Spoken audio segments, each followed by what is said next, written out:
Christianity was made to work in the context of community. So 1 Peter 5:5 says, younger people, submit yourselves to your elders. Yes, all of you be submitted to one another and be clothed with humility, for God gives grace to the humble, and God resists the proud and gives grace to the humble. Christianity was meant to sit in the context of community.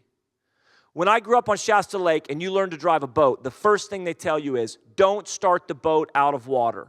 If you start the boat out of water, it'll instantly fry, it'll overheat the engine and fry it. Because a boat was made to sit in water, and it's from water that boat draws, it's in the context of water that it draws the water up through its engine to cool its engine.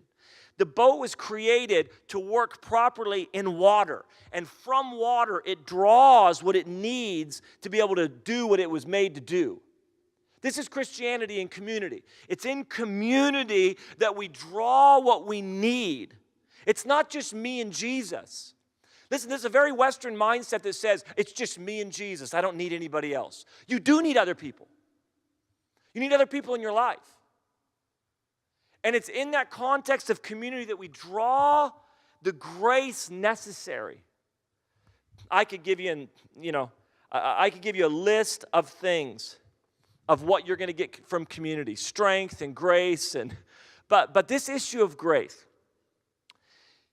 1 Peter 5:5, it says, listen, you need to be undercovering, you need to be connected to elders, you need to be connected to the older generation, connected to fathers and mothers, and you need to be connected with one another.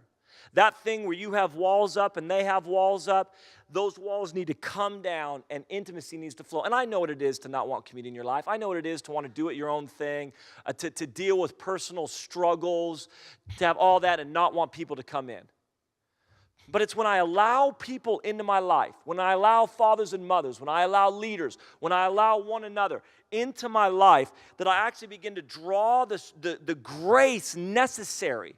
Because it's in community that I clothe myself with humility, and God begins to release grace in my life.